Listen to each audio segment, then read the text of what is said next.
Do you remember when you were a teenager? What it was like? Where you were living? What your experiences were? What kind of feelings you were having? I do with bits of all those things. Mostly things that were impactful, that would stick with me for a while. Where my favorite place was to go fishing. Several stupid teenage fistfights. Appreciating your parents and grandparents one minute, and then thinking you know more than them the next. My first real girlfriend. Going to a dance or prom in junior high or high school. Doing general mischief because you knew you'd never be caught. And then getting pissed off about it when he did. The list goes on, both good and bad. And I think that's true for most people. Their teen years were filled with a series of ups and downs, sometimes caused by something they did, and sometimes by others. But whatever your own personal experiences were, I have a feeling pretty much all of you have never experienced what happened to the teenagers I'll be talking about in this episode. Welcome back to Music City 911.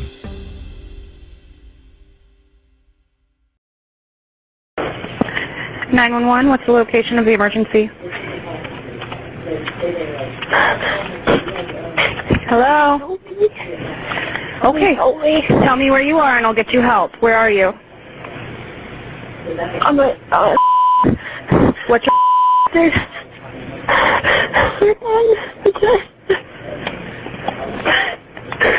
As soon as you tell me where you are, I'll get you help.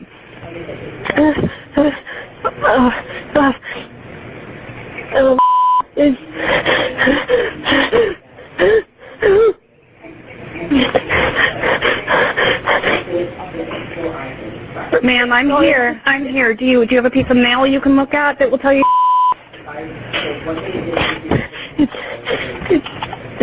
I think it's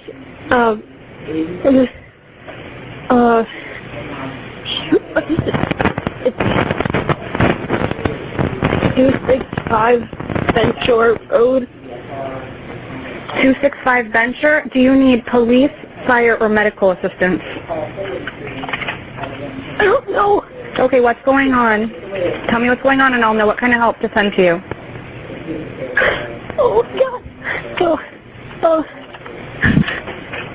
Basically, I was home alone, and this guy, I don't know who it was.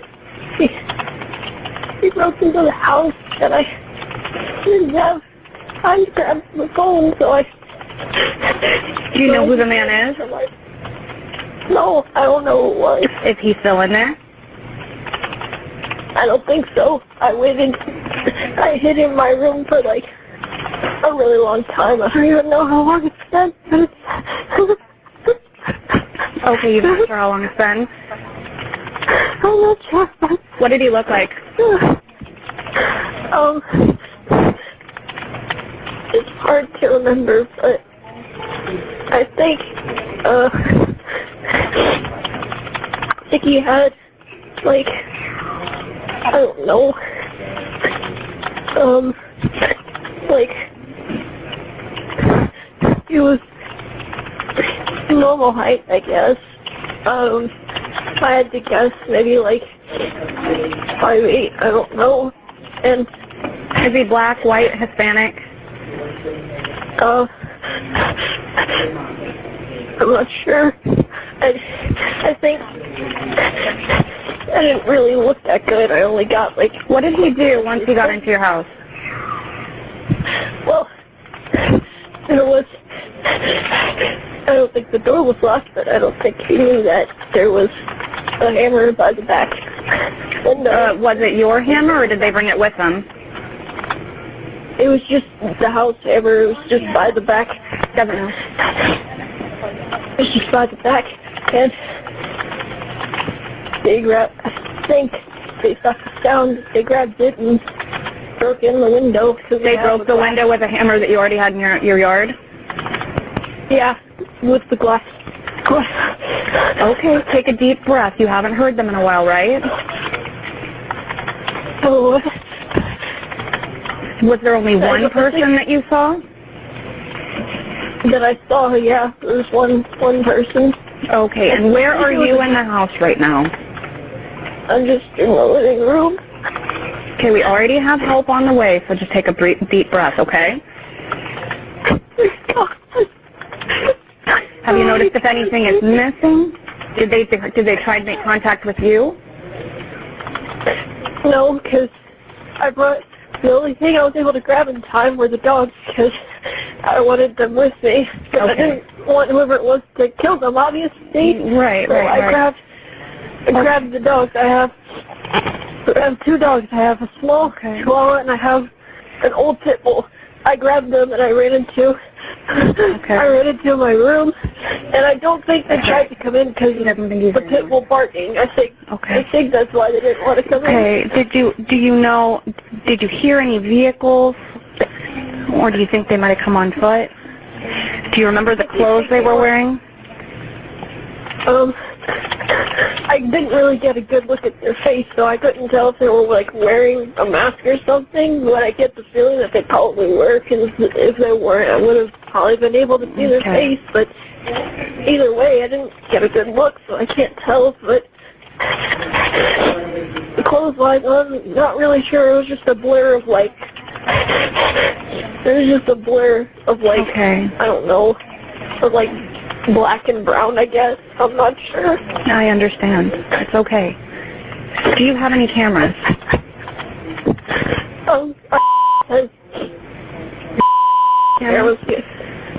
Yeah, we got one, but is there anyone else at home with you? not anymore. Were you expecting anyone to come home? My mom and her boyfriend were out getting, they were buying a bed frame for her bed, so they were out buying stuff, and it's just me home alone. Okay, how old are you? I'm 16 now. Oh man, I know this is really scary.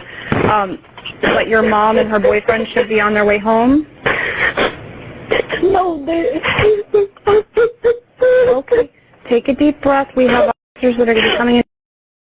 Okay. I think he's gone. Okay, and officers, we have 2 officers that should be outside in just a moment. Can you tell me your name?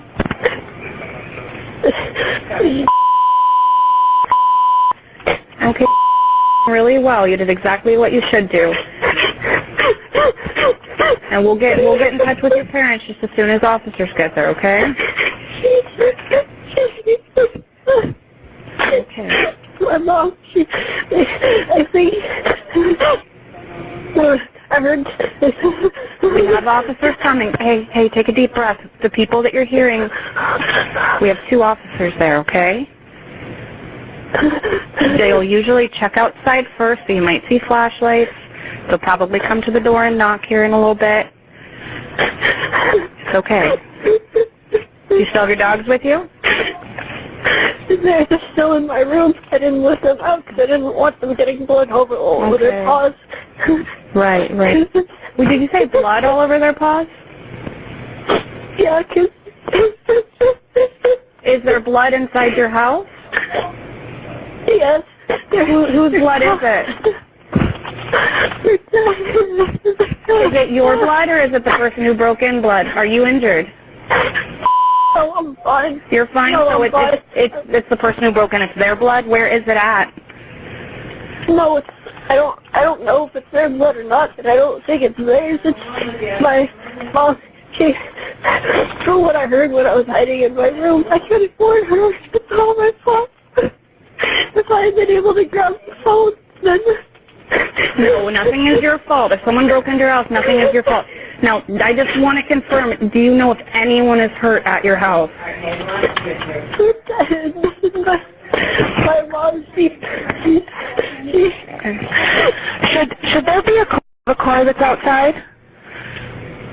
Yeah, my mom has a Toyota Tundra. Her mom, Toyota Tundra, would be outside.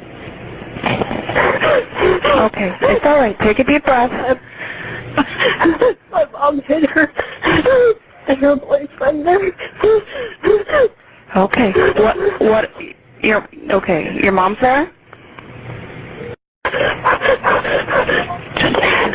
Someone's knocking at the door. Okay, is that the officers at the door knocking? Are the officers at the door knocking? Hold on one second, let me make sure, but I think it is. Just hold on for me.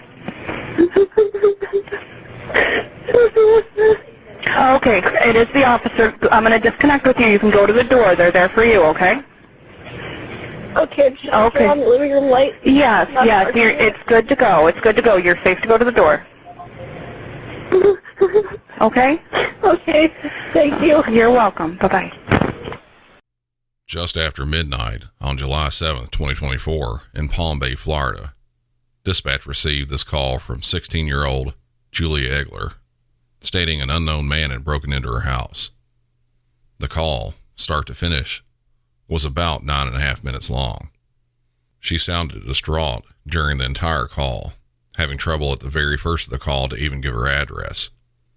The description of the suspect that was given was very vague, as Julia said she didn't really get a good look at him. She couldn't tell his race or age, but believed he was medium height, which would have placed him around 5'8" or so. She did know that he used a hammer that belonged there at the house to break in through a glass door. She said she was in the living room, but her dogs were put away in the bedroom. Towards the end of the call, she mentions that again, but stated she didn't want them to get blood on their paws. Julia said she wasn't bleeding and didn't think that the blood belonged to the burglar either. About that time, police got to the scene and started doing a routine 360 of the house, which is pretty standard for any burglary, trying to see if the suspect is still inside or in the yard or immediate area. The dispatcher got busy when the officers asked if there should be a vehicle in the driveway. This question would be asked to further inquire about a potential suspect. If the Toyota truck belonged there, then it likely isn't the suspect's car. But if not, the suspect may still be around. The call overall was pretty slow moving with the info, caught between cries from Julia. When police started knocking on the door, that was about the time Julia started saying something about her mother while still crying. At that point, she answered the door and started talking to officers. They found the broken out door Julia mentioned as well as the blood. Julia started talking with a detective outside about what happened. She repeated a lot of what was said in the phone call, that she was home alone and heard a loud noise, the male trying to break into the house. Immediately, she grabbed her dogs and locked herself and the dogs into the bedroom. Julia stated she left her phone in the living room on the couch. She said she waited for about an hour before she left the room to call. During that hour, though, she said she heard her mom and her mom's boyfriend arrive home. There was some loud arguing, then Julia heard some loud noises. Backing up a bit, when police first got there, they went through the house room to room, where they found 2 dead bodies. Julia's mom, Kelly, in the living room, and her mom's boyfriend, Matthew, in the bathroom.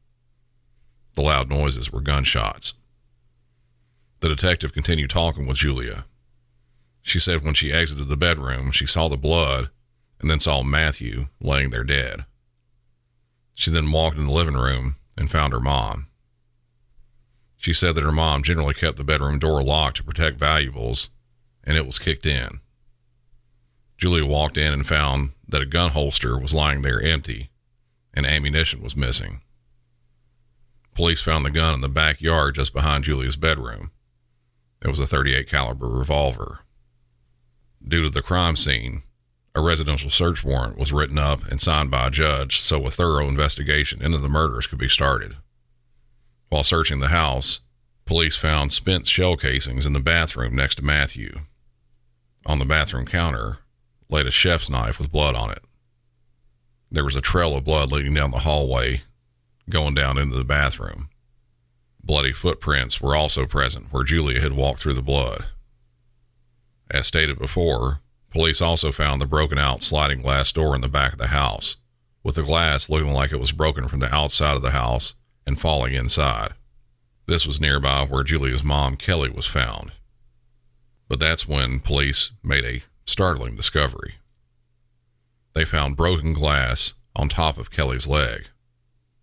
Matthew's cell phone was also found nearby on a TV console. Broken glass was found on top of that too. But the thing that made the least sense, the glass was found on top of the bloody footprints. Welcome home. A strange statement, that is. Welcome home. That's what Kelly and Matthew heard just after they arrived home and walked inside the house at 10:34 p.m. That was just before they were shot. By Julia. After giving her initial statement to police in her backyard, Julia was taken to the police station for further questioning. She gave the same statement again. Someone broke into the house, she locked herself in the bedroom, then heard arguing and loud noises that were presumed to be gunshots. After more questions were asked, Julia changed her story drastically. Kelly and Matthew had left the house, just as Julia had said. While they were gone, Julia kicked in her mother's bedroom door and obtained a gun and some ammunition. After doing that, she waited in the kitchen for the pair to get back home. She stood there waiting with a gun in her hand and a kitchen knife in her right pants pocket. When they arrived home, Julia said the words, "Welcome home," before shooting her mother several times. Kelly either died instantly or very shortly after. She then turned the gun on Matthew and shot him multiple times. He didn't immediately die. He started trying to crawl away, pleading with Julia to stop as he moved. He made it into the bathroom, where Julia found out the gun was empty. She then took the knife out of her pocket and began stabbing him. He still wasn't dead. Matthew asked Julia to essentially take him out of his misery at this point. She walked back into her mom's bedroom to get some more ammo, walked back into the bathroom, unloaded the spent shells, and loaded one more into the gun. She then shot him in the head. The broken glass from the sliding glass door that was broken, that happened after Kelly and Matthew were killed. Julia used a hammer from the home to break out the door, then threw the gun in the backyard close to the bedroom. When asked why this had happened, Julia gave a few answers. Over the previous few weeks, there had been disagreements and arguments with her mother. Julia was transitioning from a biological female to a male. Julia's mom was not happy with this. There was also a problem with her mom's boyfriend. Kelly was 38 years old when she was killed. Matthew was 22, quite a bit younger than Kelly. Julia did not like that her mom was dating someone so much younger. Since then, Julia has been placed into custody and charged with 2 counts of first-degree premeditated murder.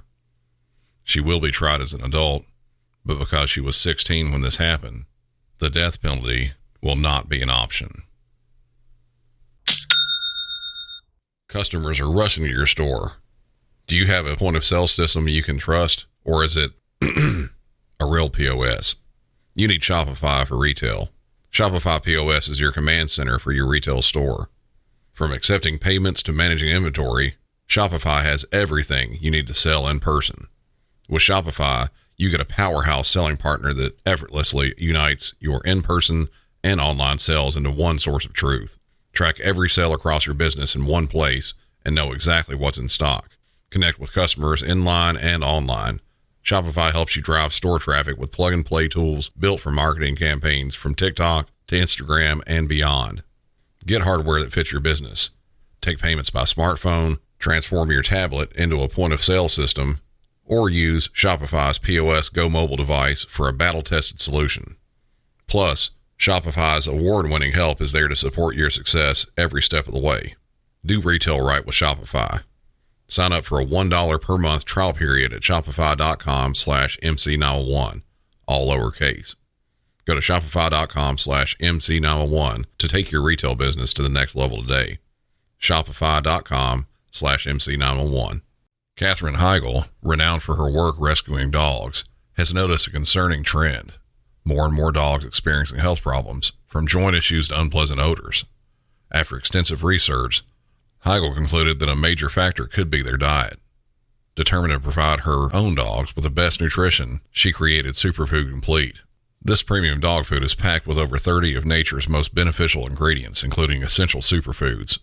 Superfood Complete is not only good for your dog's health, but also supports the Jason DeBus Heigl Foundation, which has helped countless dogs find loving homes. Many dog owners across the country have reported remarkable improvements in their pet's health since switching to Superfood Complete.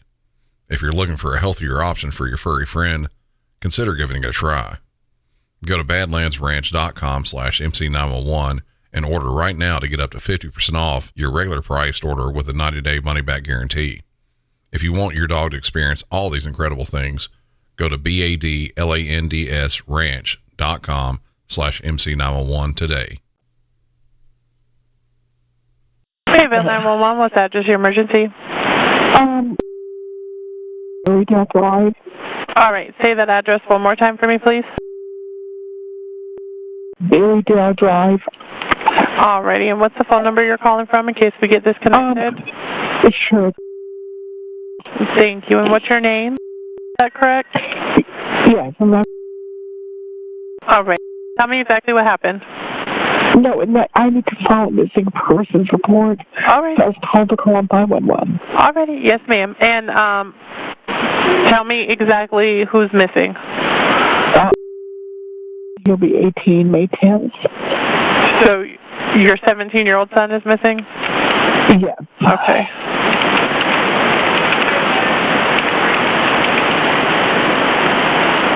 Alrighty.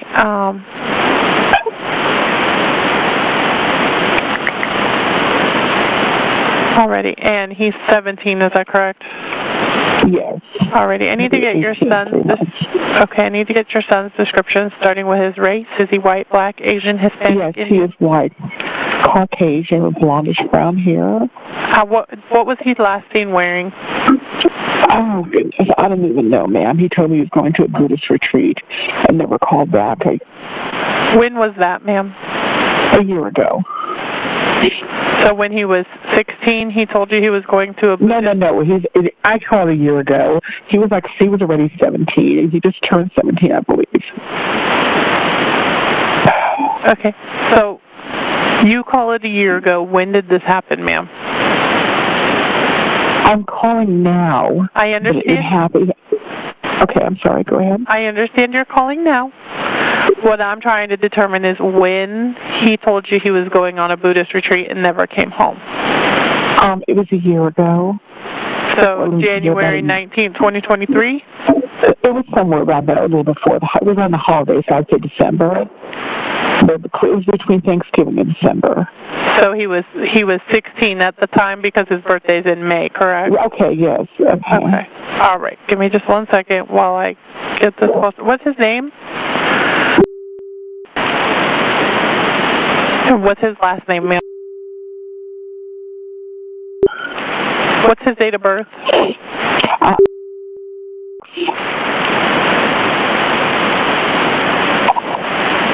And this is your son, is that correct? Yes.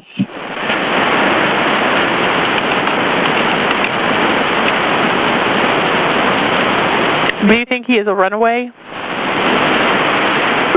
I think so, but he is generally religious, and he used to go back and forth about a Buddhist retreat and meditation, things like that, but this time he never called back.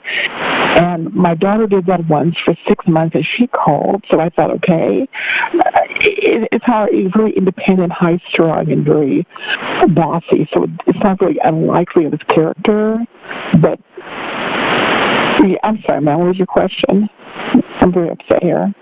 Oh, I understand you're very upset. Do you think he's a runaway? I would say so, yes. Does he have any physical, medical, or mental conditions we need to be aware of? Not really, no.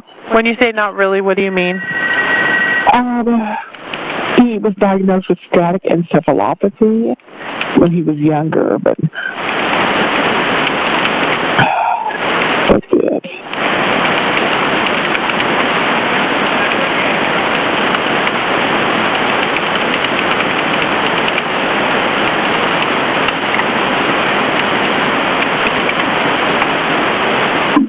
Alrighty. You said he was with encephalopathy? Static encephalopathy, yes.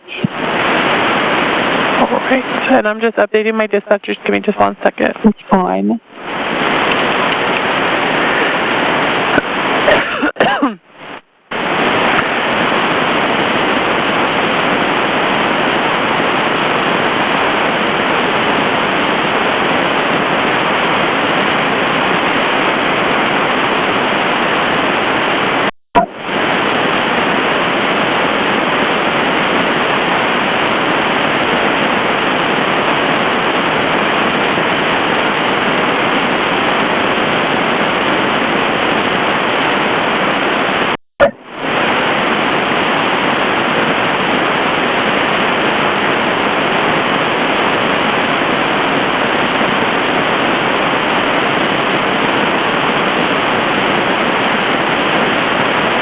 Alrighty, ma'am. Yes, I'm here. Okay, so where was he at when he went missing? Was he at the Berrydale address, or where was he located when he was missing? I don't know where he called me from. I have no idea, to be honest with you, ma'am. Okay, where was the last place he was seen? Oh, goodness.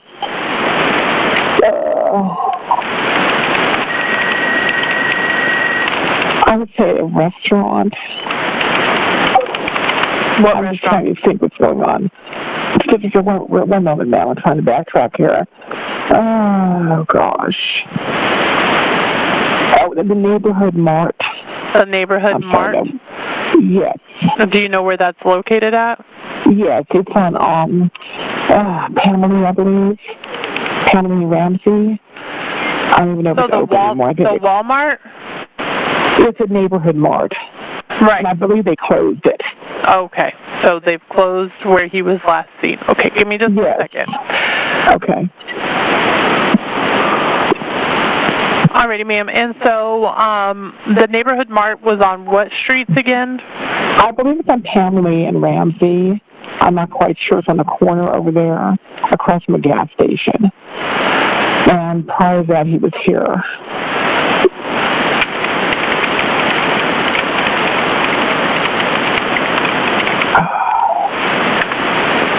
Alrighty, ma'am.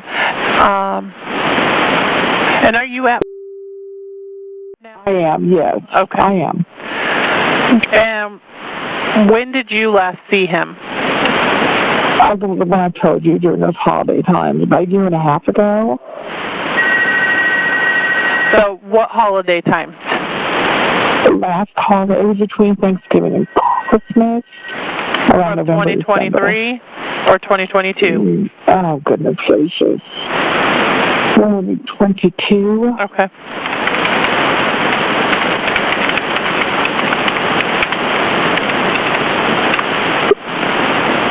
Alrighty, ma'am. So I need you to make a list of his friends, including their addresses and phone numbers, and if he is located, call us back immediately. An officer will be dispatched to you as soon as possible. Call us back if anything changes, you have any further information, or your son returns. Do you have a good phone number for your son? No, I don't. I don't have any phone number. Okay. Do you have the number he called you from? Oh, goodness, that was a long time ago. I don't have that number. No, I don't even have that phone. Okay. Alrighty. Yeah. Alrighty, ma'am. So I will have officers out to you as soon as possible. Is there anything else I can help you with? That's it for now. Thank you so much. Thank you. Bye-bye. Another very odd call. This one placed to Fayetteville, North Carolina police on January 24th of this year. Believe it or not, people do call attempting to report people missing after extended lengths of time. The circumstances are usually much different, though.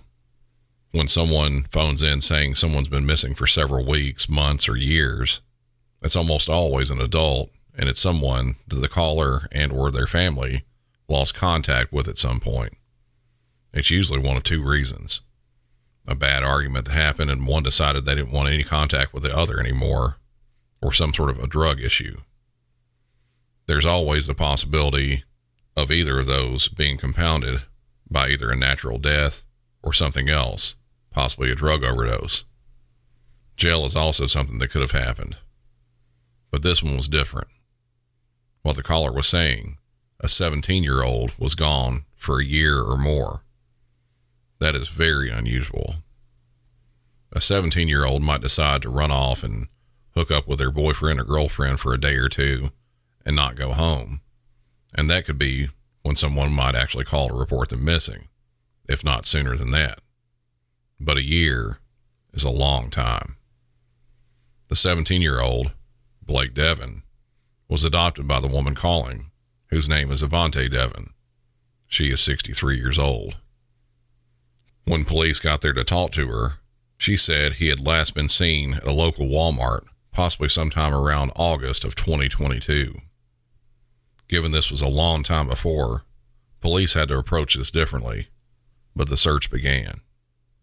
Police did a press conference asking for any help in finding Blake. The FBI was also called in to help. Weeks went by and Blake was still missing. Weeks turned into nearly 2 months before police learned something else. Avante Devin had adopted several children over the years, mostly children that were sent from foster care and placed with her, and with her later fully adopting them as her own. They were all homeschooled, so the missing aspect wouldn't have raised any eyebrows at a school. Another phone call. This one wasn't released by police, but it was placed in late March of this year. This one from one of the adopted sons. He was calling stating he was suicidal. He said another adopted son had been beating him up and he was planning on stealing some of his mom's pills to overdose on. Once police got to the residence, a lot more information was gathered, but some of it just raised more questions and red flags. While talking with other adopted children, one mentioned that Blake had not been seen in something more like 5 years. They also made mention of a sister, whose name was London, who had been missing possibly even longer. She was older than Devin by a few years. Over the next couple months, police expanded their search and added London to the missing list as well, though police were tight-lipped about a lot of the information they had. Extensive searches had been going on that concentrated at 4 different residences, all of which Avante had lived in previously. Officers, detectives, crime scene investigators, and forensic teams were sent to each of the houses to look deep, seeing if they could find anything that would help find Blake in London. As I said before, though, police were keeping pieces of the investigation under wraps, trying to nail down some things.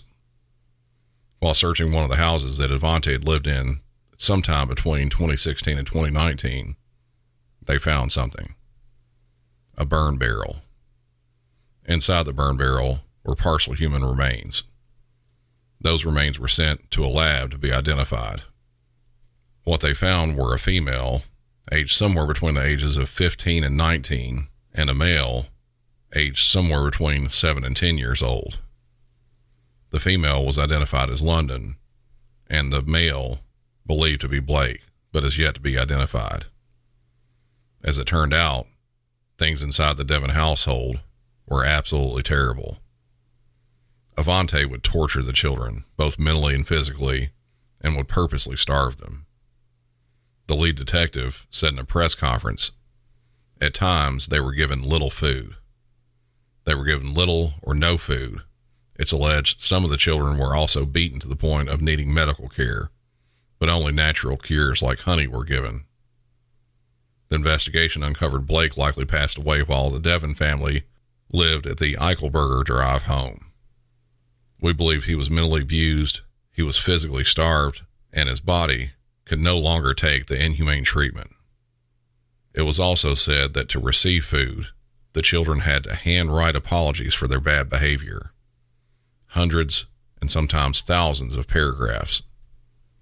They were all kept in a completely dark room with only a plastic container to use the bathroom in. The way Blake died was likely from a combination of all the things mentioned. Starvation, mental and physical torture, and all of them for months at a time. Sometime in late 2017, he went unconscious. Avante refused to call for help. Shortly after, Blake died. London was believed to have died in the same manner, but it was also covered up. What was called a former household member, possibly either a foster child or another adopted child, was called to help out with the cover-up. This male, who has been unnamed and uncharged, was made to go buy a saw and a metal trash can. An acquaintance of that man has since released a recording he made while on the phone with him and gave it to the FBI, and has also released it to the WRAL News there in North Carolina. A heavily redacted portion of that call will be played now. She stabbed him to the point where it killed him. And she never called the cops or the ambulance. She starved him so much that she killed him, bro. And then she didn't call the ambulance. She didn't call the police. She didn't try and make up a story to tell them, oh, well, he passed away. He's a preemie. I never told you because I didn't think I could trust you. And now I'm here back in Fayetteville, and I'm probably going to call when he's older. Because he's already nearing 18. You don't know what I had to do. It's been on my mind, and I don't know what to do. And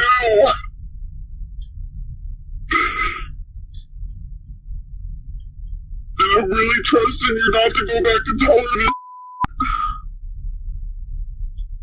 Like, she literally had me buy a trash can, dude, and keep him in there for a month. And then after that, she literally had me buy a saw to cut his open and disintegrate the body, dude. Like, this messing with my head. I'm keep having nightmares since I've been back here. I had to watch his body burn. I've seen various reports that allege pieces of Blake and London were found in multiple places, with remains of London being found in a red cooler that was purchased by Avante and two of the adopted children. If still alive today, Blake would be 17 years old. London would be 27.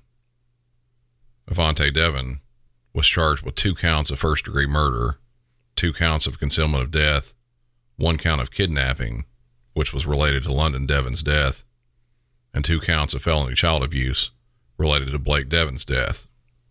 She's being held with no bond and has since been moved from the local jail to state prison, where she awaits trial. I'm sure that more of this will come out in court, and I have a feeling that this is something that will definitely need to be followed up on later. That's it for this one. Or is it? I'll get to my normal episode wrap up here in just a minute. But before I do, I actually need to relay something that relates to it, but in a much different way. For those of you that were at my presentation at CrimeCon, first off, thank you for being there. You got to hear a story of a true crime that happened here in Nashville. For those that weren't there, I'll go ahead and clue you into what happened, and it's an absolutely horrific one. Believe me, it ties in with the outro bits. A group of women flew in from out of town and landed in the airport around midday. They called a rideshare to the Airbnb they were staying at. After getting unloaded and settled, they were ready to get going and take in all that Nashville is. They were here for a bachelorette party. It had been planned extensively and in the works for over a year. They make their way downtown and grab some dinner at one of the new trendy restaurants. There's a new one of those that opens seemingly every day. The hip dinner fare is really hitting the spot, and the wine and cocktails are flowing. Everyone was having a good time. From there, they moved down to Broadway. When they arrived, everyone was awestruck. Thousands of people out on the sidewalks.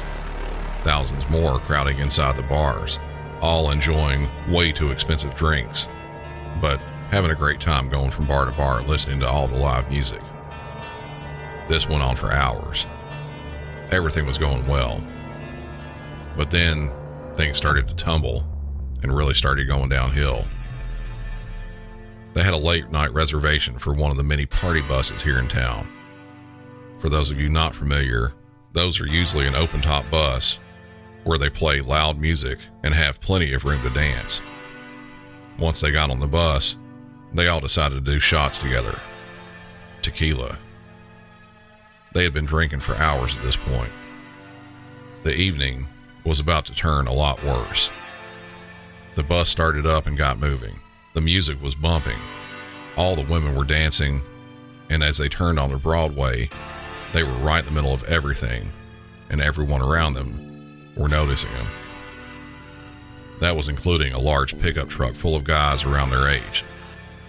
Trying to get them to look over, they started smiling and waving at the group of women, eventually succeeding in grabbing their attention by honking their horn a couple times. That's when every local Nashvilleian that just happened to be downtown that night experienced the worst sound that any Nashvilleian can hear. All of the women collectively yelled woo. Yes, the honk of that jacked up pickup truck in a single moment created an entire party bus full of woo girls. For those of you that don't know what that sound is like, get ready for your ears to bleed.